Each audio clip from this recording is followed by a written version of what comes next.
So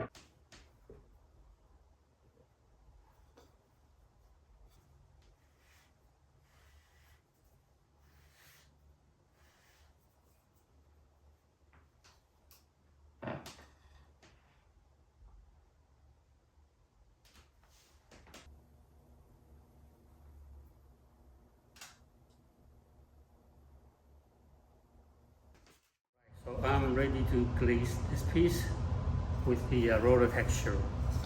To show the texture easier, I will just keep it simple using one glaze. But the glaze has to be variations. The thin part and the thicker part, it will show the contrast. So celadon glaze is one of them. It shows the texture nicely. So that's what I'm going to do. And since this piece is very thin, the wall is thin, so I will separate it into two parts. Glaze outside first, and then let it dry for a couple more hours, and then glaze inside.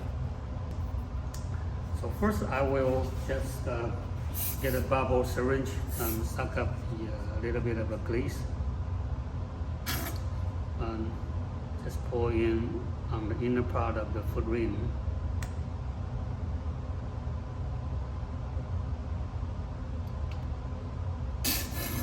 Just pour in enough so that you don't need to pour out.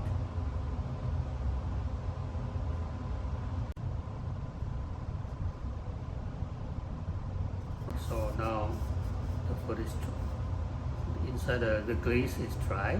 So, and then I'm gonna hold on the foot and then dip the whole thing in here up to the border here, up to the foot.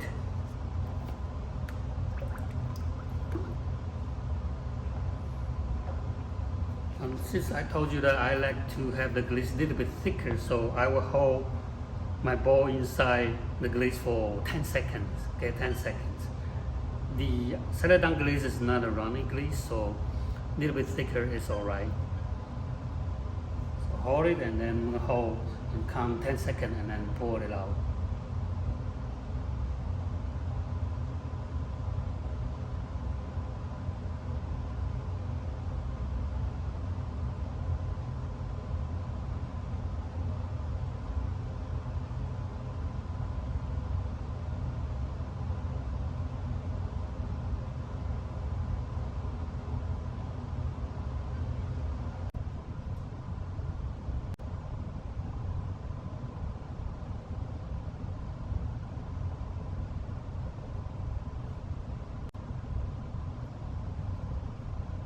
Okay, so that's what it looked after the glaze been dissolved by the clay body.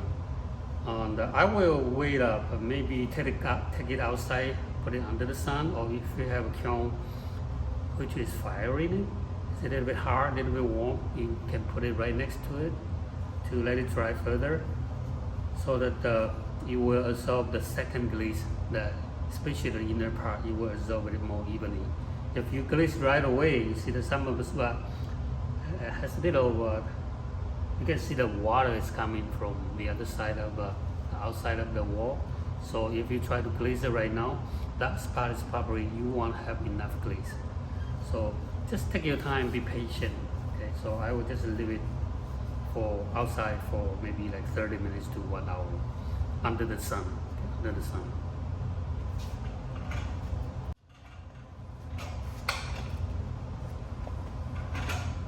Alright, after being put it right next to the kiln for 15 minutes, it's dry, so I'm going to pour in the glaze, the celadon glaze inside.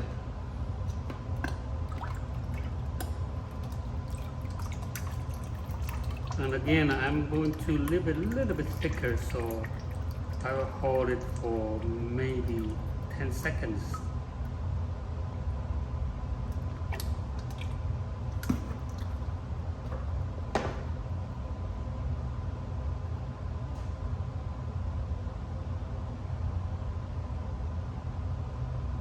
Right, and then to prevent from dripping, you have to really quick to pour it out, and then kind of open up a little bit so that glaze is not dripping from this side here. So pull out and then kind of bend it like that. And if you wanted to, you want to make a rim a little bit smoother, you can just do a little small rim dip. So the glaze is coated all over more evenly on the rim.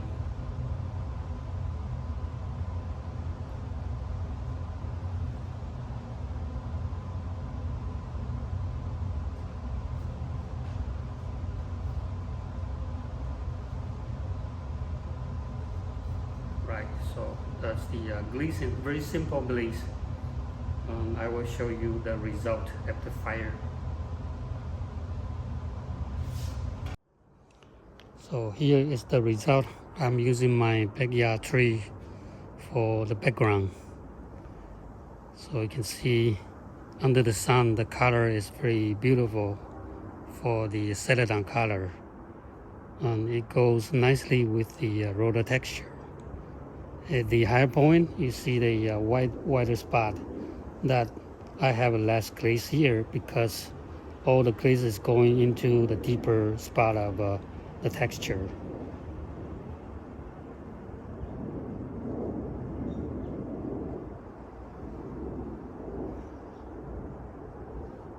And that celadon color goes nicely, especially when you have a texture surface.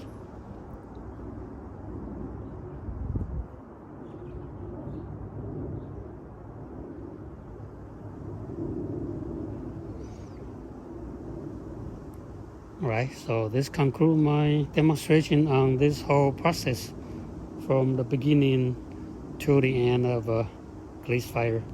You see the whole process. Okay, thanks for watching and see you next time.